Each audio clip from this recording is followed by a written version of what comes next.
Friends, നമുക്ക് ഇന്നൊരു mulberry jam ഉണ്ടാക്കുന്നത് എങ്ങനെയാണെന്ന് നോക്കിയാലോ. അപ്പോൾ നമുക്ക് വീഡിയോയിലേക്ക് ഒന്ന് പോകാം. വീട്ടിൽ ധാരാളം മൽബറിക്ക് പഴുത്ത് കിടപ്പുണ്ട്. അപ്പം പച്ചക്കിളികൾ വന്ന് കഴിക്കാറുണ്ട്.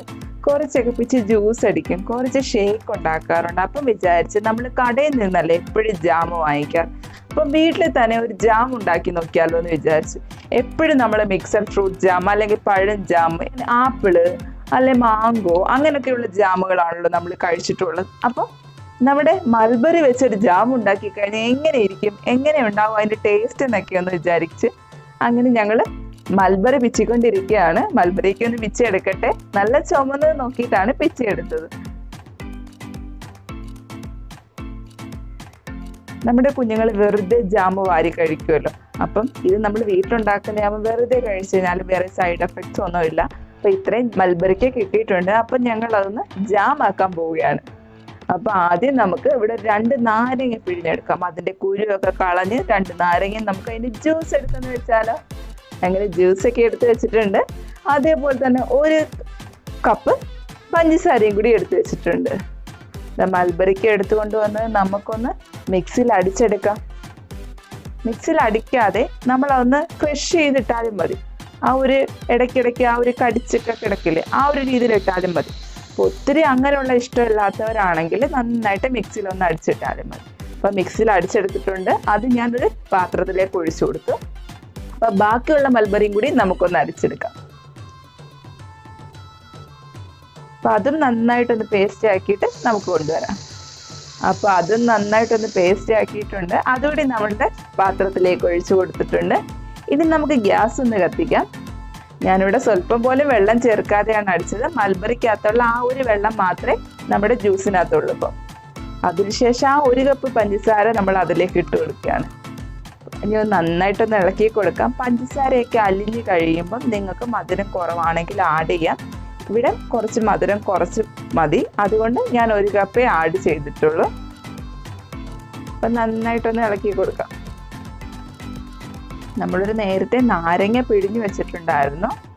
അത് നന്നായിട്ട് പഞ്ചസാരയ്ക്ക് ഒന്ന് ലയിച്ച് കഴിഞ്ഞ് ഒന്ന് നന്നായി ഇളക്കി കൊടുത്തതിന് ശേഷം നമ്മൾ ആ നാരങ്ങ നീര് ഒഴിക്കാം. ആ നാരങ്ങ ഒഴിക്കുന്നതെന്ന് വെച്ച് കഴിഞ്ഞാൽ നമ്മുടെ ജാം ചീത്തയാവാതിരിക്കാൻ വേണ്ടിയിട്ടാണ്. നമ്മുടെ ജാമിനകത്ത് പൂപ്പലൊന്നും വരാതിരിക്കാൻ വേണ്ടിയിട്ടാണ് നമ്മൾ നാരങ്ങ നീര് ഒഴിച്ചു കൊടുക്കുന്നത്. അതിനുശേഷം നന്നായിട്ടൊന്ന് ഇളക്കി കൊടുത്ത് ഞാനൊന്ന് ടേസ്റ്റ് നോക്കിയാൽ മധുരമൊക്കെ മതി. അപ്പോൾ ഇനി നമുക്ക് നന്നായിട്ടൊന്ന് ഇളക്കി നന്നായിട്ടൊന്ന് തിളച്ച് വരട്ടെ. നമുക്ക് വെയിറ്റ് ചെയ്യാം.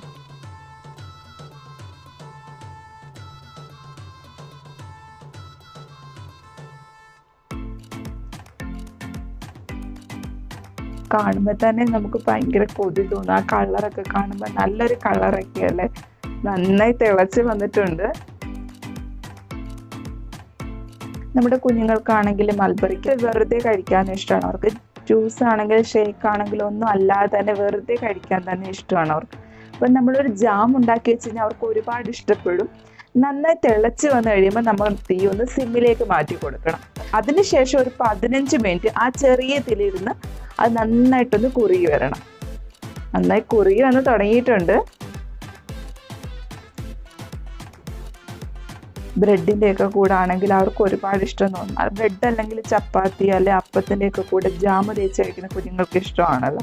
അപ്പം ഞാൻ ഇത് ജാം കറക്റ്റ് പരുവായെന്ന് അറിയാൻ വേണ്ടി ഒരു പ്ലേറ്റിൽ ഒരു തുള്ളി കോരി ഒഴിച്ചപ്പോൾ ഞാൻ ഇതേപോലെ ഒഴുകി പോകുന്നു. അപ്പോൾ കറക്റ്റ് പരുവായിട്ടില്ല. അപ്പം നമുക്ക് കുറച്ച് നേരം കൂടി അതൊന്ന് നന്നായി കുറുകി വരട്ടെ.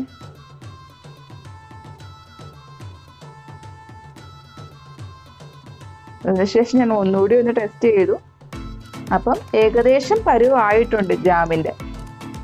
അപ്പം നമുക്ക് ഉടനെ തന്നെ ജാമിൻ്റെ പരുവായിട്ടുണ്ട്. നമുക്ക് തീയൊക്കെ ഓഫ് ചെയ്യാം. അപ്പം ഇങ്ങനെ അതിൻ്റെ അടുത്ത് തന്നെ നിൽക്കണം, വേറെ ഒരു ജോലിക്കും പോകരുത്. അതിൽ തന്നെ ഇളക്കി ഒന്ന് ശ്രദ്ധിച്ചോളാം. അപ്പം നന്നായിട്ട് ഞാനൊന്ന് ഇളക്കി കൊടുത്തിട്ടുണ്ട്. അപ്പം ഒരു ജാമിൻ്റെ നല്ലൊരു തിക്നെസ് വന്നിട്ടുണ്ട്. അപ്പം ഞാനതൊന്ന് ഒന്നുകൂടി പാത്രത്തിലേക്ക് ഒഴിച്ച് നോക്കിയപ്പോൾ കറക്റ്റ് പരുവായിട്ടുണ്ട്. അപ്പം ഞാൻ തീ അങ്ങ് ഓഫ് ചെയ്യാൻ പോവുകയാണ്. ഇനി ആ ഒരു പാത്രത്തിൻ്റെ ചൂടിലിരുന്ന് ഒന്നുകൂടി അതൊന്ന് കുറുകൊണ്ട് ഞാൻ തീ അങ്ങ് ഓഫ് ചെയ്തു. അതിനുശേഷം ഞാൻ ഒരു സർവിങ് ബൗളിലേക്ക് മാറ്റുവാണ് നിങ്ങളെ കാണിക്കാൻ വേണ്ടിയിട്ട്. നിങ്ങൾ ഒരു പ്രാവശ്യമെങ്കിലും ഇതേപോലെ ട്രൈ ചെയ്ത് നോക്കണം. അതിനുശേഷം ഫീഡ്ബാക്ക് പറയാൻ മറക്കരുത്. Okay, bye, see U.